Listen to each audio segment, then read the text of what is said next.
রান্নাবাটির পক্ষ থেকে সকল দর্শক বন্ধুদের স্বাগত জানিয়ে শুরু করছি আজকের রেসিপি। আজকে বানিয়ে ফেলেছি দারুণ মুচমুচে মশলা নিমকি। দেখুন, দেখতে যতটা সুন্দর হয়েছে ঠিক ততটাই কিন্তু ক্রিস্পি হয়েছে। তো রেসিপিটি যদি আপনাদের ভালো লেগে থাকে তাহলে অবশ্যই রান্নাবাটি চ্যানেলটিকে সাবস্ক্রাইব করে আমাদের পাশে থাকুন। চলুন এবার শুরু করে দিই রেসিপিটা কি করে বানিয়েছি সেই ব্যাপার নিয়ে।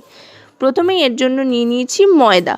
চাইলে আপনারা আটা দিয়েও বানাতে পারেন, তবে আজকে এটা আমি ময়দা দিয়ে বানাচ্ছি। প্রথমেই এখানে আমি 1.5 বাটি পরিমাণে ময়দা নিয়ে নিচ্ছি। 1 বাটি ময়দা ঢেলে নিয়েছি, এবার হাফ বাটি ময়দা আরও এর সাথে অ্যাড করে নিলাম। এবার এর মধ্যে মিশিয়ে নেব সুজি। হাফ বাটি পরিমাণে সুজি নিচ্ছি।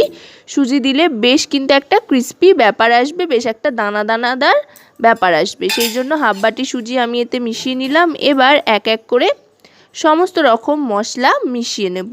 চাইলে আপনারা প্লেন নিমকিও এভাবে বানাতে পারেন, তবে আমি মশলা নিমকি বানাচ্ছি। এবার এর মধ্যে দিয়ে দিলাম পরিমাণ মতো নুন আর চিনি। যেহেতু মশলা নিমকি তাই চিনির পরিমাণটা একটু বেশি দিলাম।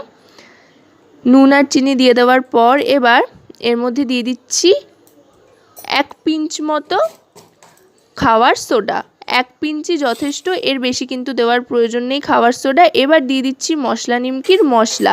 এই মশলাতে ধনে, জিরে আর শুকনো লঙ্কা খালি খোলায় ভালো করে ভেজে নিয়ে গুঁড়িয়ে নিয়েছি।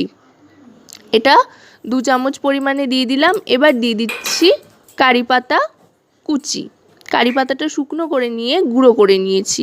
কারি পাতা একটু খালি খোলায় গরম করে নিয়ে হাতের সাহায্যে একটু প্রেস করলেই এরকমভাবে ভেঙে যাবে, সেটা আপনারা দিয়ে দিতে পারেন। এবার দিয়ে দিচ্ছি আজওয়ান। এতে খুব সুন্দর একটা ফ্লেভারও আসবে আর হজম করতেও অনেক সাহায্য করে এই আজওয়ান, তাই দিয়ে দিলাম একটু হাতে ঘষে নিয়ে, এতে খুব সুন্দর একটা ফ্লেভার আসবে।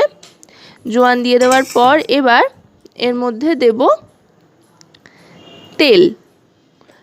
4 থেকে 5 চামচ মতো তেল দিয়ে দিচ্ছি। তেলের পরিমাণটা চাইলে আপনারা এর চাইতেও বাড়াতে পারেন, তবে এর থেকে কম দিলে কিন্তু ক্রিস্পিনেসটা আসবে না। আর দিয়ে দিলাম এবার হাফ টিস্পুন মতো হলুদ গুঁড়ো। হলুদ গুঁড়োটা অপশনাল, দিলে সুন্দর একটা রং আসবে সেই জন্য, আর আপনারা যদি না চান তো নাও দিতে পারেন। এবার সমস্ত মশলা কম বেশি আমার এখানে মেশানো হয়ে গিয়েছে, আর কিছু মেশানোর নেই। এবার ভালো করে ময়ান দিয়ে নিচ্ছি। 1 থেকে 1.5 মিনিট পর্যন্ত ভালো করে ময়ান দিয়ে নিতে হবে, যাতে খুব ক্রিস্পি আর ফুসফুসে হয়। ময়ান দিয়ে নেওয়ার পর এবার এর মধ্যে অল্প অল্প করে জল দিতে হবে। জল দিয়ে বেশ টাইট একটা ডো বানিয়ে নিতে হবে।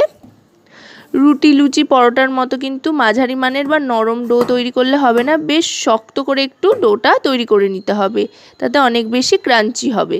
এবার এটাকে 5 মিনিট মতো রেস্টে রেখে নিয়ে আবার ঢাকনাটা সরিয়ে নিয়ে আবার খানিকক্ষণ ভালো করে মথে নিচ্ছি। মথে নেওয়ার পর এবার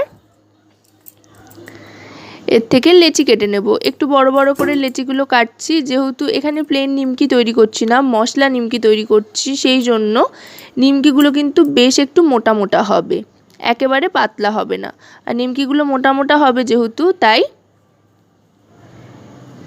বেলেও নেব একটু মোটা করে। এবার তেলের সাহায্যে ভালো করে বেলে নেব।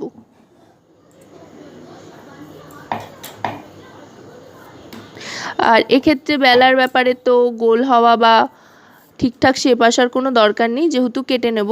যদিও গোল করেই বেলে নিয়েছি, তবে গোল না হলেও কোনো চিন্তার ব্যাপার নেই। বেলে নেওয়ার পর এবার ছুরির সাহায্যে কেটে নিতে হবে। কাটবার আগে ছুরিতে চাইলে আপনারা একটু তেল মাখিয়ে নিতে পারেন, তাতে কাটতে অনেক সুবিধা হবে, কিন্তু আমার প্রয়োজন হয়নি, যেহেতু এই যে ডোটা তৈরি করে নিয়েছি ময়দার, এতে যেহেতু অনেকটাই তেল ছিল, তাই ছুরি চালানোর সাথে সাথেই দেখুন ফাঁক ফাঁক হয়ে কেটে যাচ্ছে, আটকে ধরছে না। এবার ভালো করে কেটে নেব। আমি এখানে চৌকো চৌকো আকার দিয়ে কেটে নিচ্ছি, চাইলে আপনারা বরফির আকারেও কেটে নিতে পারেন বা কোনো কুকি কাটারের সাহায্যে গোল গোল করেও কেটে নিতে পারেন, সেইভাবেও কিন্তু খেতে ভালো লাগে। এইভাবে এবার নিমকিগুলো একটার থেকে একটা আলাদা করে নিচ্ছি। প্রত্যেকটা এইভাবে আলাদা করে নেওয়ার পর তারপরে একটা একটা করে তেলে ছাড়বো, এতে অনেক সুবিধা হবে। আলাদা করে নেওয়ার পর এবার এগুলো ভাজতে আরম্ভ করব।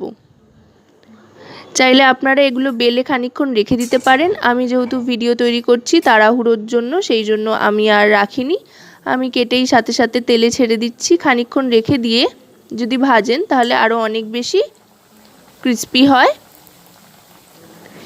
এবার সাদা তেলে এক এক করে ছেড়ে দিচ্ছি। তেলটাকে বেশ ভালো করে গরম করে নিয়ে তারপরেই কিন্তু ছাড়তে হবে।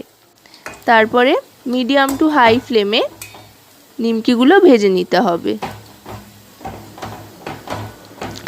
1 থেকে 1.5 মিনিট পর্যন্ত সময় নিয়ে মিডিয়াম টু লো ফ্লেমে এরকম লালচে রং আসা পর্যন্ত ভাজতে থাকতে হবে। লালচে রং চলে আসার পর আমি ছান্তার সাহায্যে তেলটা ঝরিয়ে নিয়ে আস্তে আস্তে তুলে নিচ্ছি। এগুলো দেখতে যতটা সুন্দর হয় খেতেও কিন্তু এর চাইতে আরও অনেক বেশি ভালো লাগে। একে তো নিমকি, তারপরে আবার মশলা। নিমকি খেতে অসাধারণ লাগে। আর চাইলে এগুলো আপনারা এয়ারটাইট কন্টেনারের মধ্যে স্টোর করেও রাখতে পারেন।